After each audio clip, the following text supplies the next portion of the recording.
Kita ke kabar selanjutnya pemirsa dari wilayah Purworejo, Jawa Tengah, di mana puluhan pensiunan menggeruduk Pengadilan Negeri Purworejo, Jawa Tengah. Mereka datang untuk mengawal sidang kasus penipuan yang dilakukan oleh oknum Persit atau istri anggota TNI.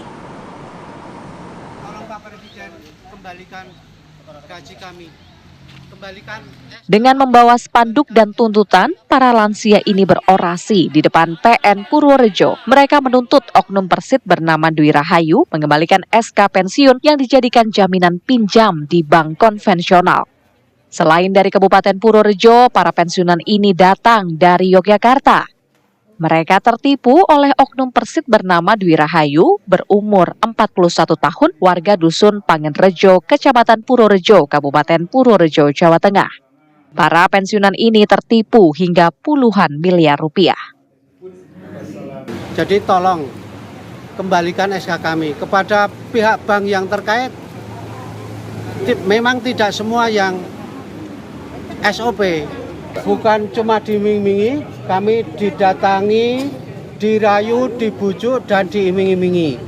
Kami dijanjikan akan mendapatkan fee sekitar 5 juta setiap bulan. Kemudian ada yang lain, tapi ternyata itu semua cuma akal-akalan dan sampai sekarang tidak ada niat dari Dwi Rahayu untuk mengembalikan SK kami. Puluhan pensiunan tersebut meminta SK yang dijadikan agunan hutang bisa kembali.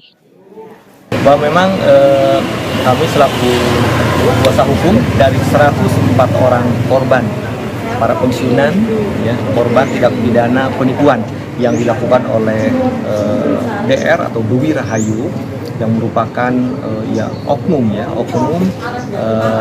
anggota Persit. Para korban diiming-imingi akan diberikan bagi hasil sebesar 4-5 juta rupiah per bulannya. Dari Purworejo, Jawa Tengah, Edi Suryana, TV One mengabarkan.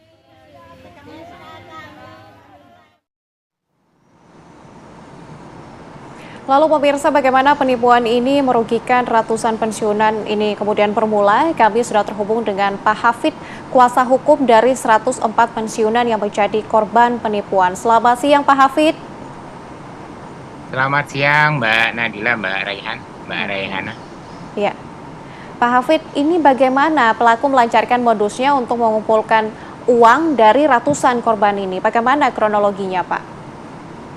Baik, singkatnya begini, terkait dengan modus yang dilakukan oleh saudari DR ini, bahwa saudari DR ini datang kepada para pensiunan dengan menjanjikan terkait dengan adanya investasi pembangunan rest area Bandara Yogyakarta International Airport dengan menjaminkan SK pensiun atau hal yang lain seperti sertifikat tanah, kemudian sertifikat rumah dari sebagian dari 104 korban yang ada.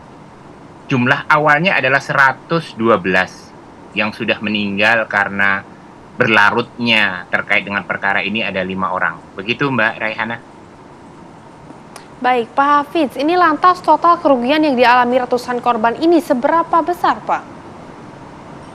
Kalau di total masing-masing dari korban 112, 104 lah sekarang yang masih ada itu, masing-masing kurang lebih menderita kerugian kurang lebih paling sedikit itu 320 juta per orang, dikalikan katakanlah 104 itu sekitar 26 miliar sekian lah.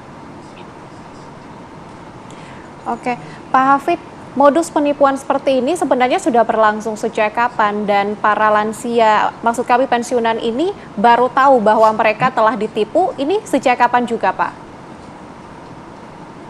Terkait dengan peristiwanya ini memang dari 2019 ya, 2019 mau COVID itu, kemudian 2020. Jadi awalnya memang indikasi dari yang pertama, misalkan saya sudah berhasil katakanlah korban pertama A, kemudian korban pertama A ini kan punya teman seangkatan, nah dia beralih kepada korban yang lain itu dengan rekomendasi, oh ini loh yang korban temanmu sudah berhasil mendapatkannya, gitu. Artinya mendapatkan terkait dengan keuntungan investasi yang sejatinya itu adalah uang dia sendiri, maksudnya uang dari para korban itu sendiri.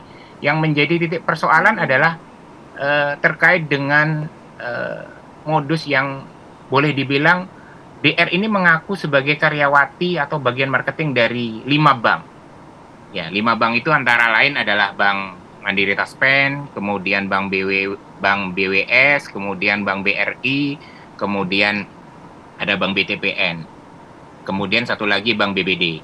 Nah, yang menjadi hal yang sangat, kalau kita bicara bahasa sekarang yang membagongkan gitu ya, prosedur pengajuan kredit itu hanya butuh waktu 2 jam, 3 jam. Sebagian ada yang 2 jam selesai. Dari pertama istilahnya pencairan, nggak ada survei, tidak ada ya istilahnya SOP yang ada sesuai standar yang ada di perbankan, mulai dari usahanya apa, kemudian orang ini punya penghasilan berapa dan seterusnya, itu nggak ada sama sekali. Itu yang pertama. Yang kedua, terkait dengan dokumen yang diberikan kepada para korban ini dokumen belangko kosong.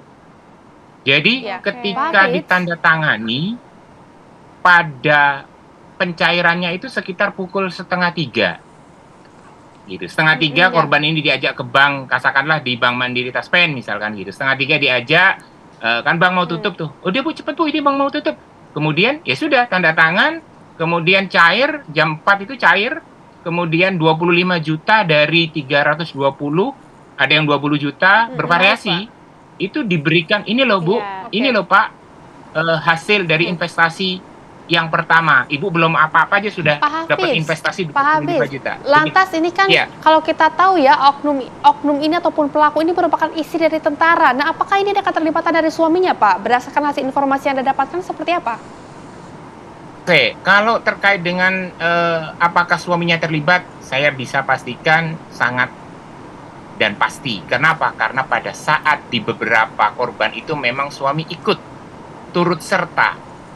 Artinya mendampingi istri untuk membujuk, kemudian merayu, kemudian sampai mengantarkan ke bank-bank, beberapa bank, karena ini ada di 5 wilayah di Jawa Tengah, Mbak.